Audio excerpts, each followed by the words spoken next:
Are you planning to travel to Ksamil, Albania? Wait, don't travel to Ksamil before watching this vlog, because there are a few things you really need to know. In this guide, I'll compare the pros and cons of Ksamil with my recent experiences there. At the end of this video, you'll find the most important information, and I'll be waiting for your likes and specific questions in the comments. Ksamil is quickly becoming one of the top summer destinations in Europe, drawing travelers from all over with its growing popularity. With Caribbean-like beaches and incredibly affordable prices, it's no surprise why so many people are adding it to their bucket lists. But despite its beauty, there are some issues that might disappoint you if you're not prepared. That's why you need to watch this video until the very end. I'll share some really important points that most tourists miss. By the end of this guide, you'll have everything you need to confidently decide whether to plan your trip or skip Ksamil altogether. Ksamil is home to some of the most breathtaking beaches in the Balkans, with soft white sand and crystal clear turquoise waters. I highly recommend visiting during shoulder season, like June or September, to enjoy the beauty without the crowds. The water is calm and warm, perfect for swimming or paddleboarding. Don't miss the view from the Ksamil Islands. You can kayak or take a pedal boat to explore them. It's a beach paradise that feels like a tropical escape without leaving Europe. One of the biggest advantages of visiting Ksamil is how budget-friendly it is compared to other European coastal destinations. You can find cozy guest houses, delicious seafood meals, and beach rentals at a fraction of what you'd pay in Italy or Greece. It's ideal for travelers looking for high value on a low budget. Even the entrance to nearby UNESCO sites like Butrint is affordable. I recommend carrying cash, as most places are still cash-based but very reasonably priced. Seafood in Ksamil is incredibly fresh, flavorful, and usually caught the same day by local fishermen. Try the grilled octopus, mussels in garlic sauce, or the famous shrimp risotto. You'll be amazed by the taste and presentation. Most seaside restaurants have unbeatable sunset views, which makes the dining experience even more special. Prices are very fair, even in beachfront spots, so don't hold back. I personally recommend eating at a local family-run tavern for the most authentic flavors. Ksamil is a perfect destination for families, especially with young kids. The shallow, clear waters make it safe and fun for children to swim and play. Many beaches are equipped with sunbeds, umbrellas, and shaded areas that parents will appreciate. Local restaurants are welcoming to families and often have child-friendly meals. I recommend planning your visit in the morning or early afternoon when beaches are less crowded and more relaxing for little ones. If you're looking to slow down and truly unwind, Ksamil offers the kind of peaceful vibe that's hard to find in busy tourist hubs. The village still retains a small-town charm, especially in the evenings when locals gather by the beach. It's not a party destination. Instead, it's all about slow mornings, scenic walks, and quiet sunset dinners.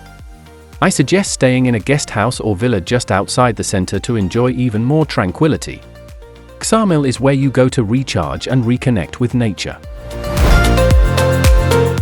Now let's talk about the cons that can make your holiday less enjoyable if you're not prepared.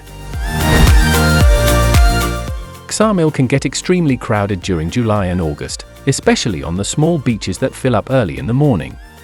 I recommend visiting in June or September if you want to enjoy the scenery without the stress. Even restaurants and local roads become packed during peak times, which can make the experience feel overwhelming.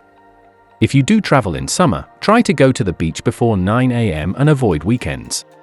Booking accommodation in advance is also essential during high season. Getting to Ksamil without a car can be challenging, especially if you're coming from Tirana or other inland cities. Buses are available but often infrequent, slow, and not always clearly marked. I strongly recommend renting a car if you're planning to explore nearby places like Butrint or Gjirokasta. Having your own transport gives you much more freedom and saves a lot of waiting time. Be aware that signage can be limited, so offline maps or navigation apps are helpful. Many beaches in Ksamil are small and often privately operated, with most of the sand occupied by sunbeds and umbrellas for rent.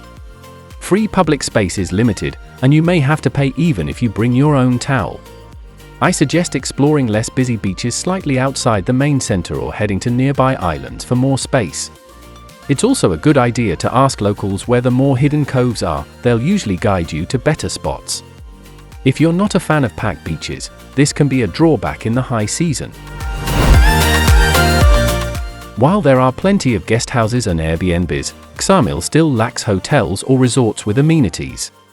The nightlife is very quiet, with only a few beach bars or cafes open late, and it's definitely not a party destination. If you're someone who enjoys nightlife or evening entertainment, you might find Ksamil too sleepy. For a bit more energy and options, staying in nearby Saranda and doing day trips might be a better fit. I recommend Ksamil more for couples, families, or solo travelers who prefer calm nights over clubbing. As tourism grows fast, some areas of Ksamil are experiencing unregulated development, leading to visual clutter and environmental strain. Roads may be uneven or unfinished, and public services like waste collection can struggle in peak season. Power or water outages occasionally happen, especially in older accommodations. I suggest choosing newer or well-reviewed places to stay and keeping a flexible mindset when it comes to small inconveniences. While the beauty of Ksamil is undeniable, it's important to be aware of these growing pains.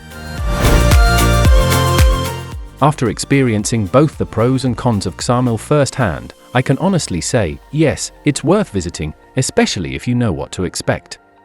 The natural beauty here is simply unforgettable, with crystal clear waters that truly look like the Caribbean. Even with the growing crowds, you can still find quiet moments early in the morning or by exploring less popular spots. The prices are a major bonus. You can enjoy a full beach day, fresh seafood, and cozy accommodation without breaking the bank.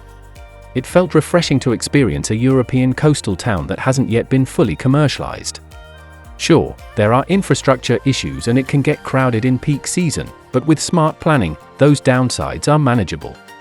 If you're looking for a relaxed, scenic getaway with a local vibe, Ksamil is a great choice. I especially recommend it to couples, families, and solo travelers who prefer natural beauty over nightlife. It's not a party hub, it's a peaceful, sun-soaked escape. Personally, I'm glad I went, and I'd go back again, maybe even earlier in the season to enjoy it at its calmest. Thanks for watching my Ksamil pros and cons travel guide. Don't forget to like, comment, and share this video if it helped you plan your trip, and of course, subscribe to my channel for more honest travel insights. And if you need more information or personal tips, feel free to ask me anything in the comments below.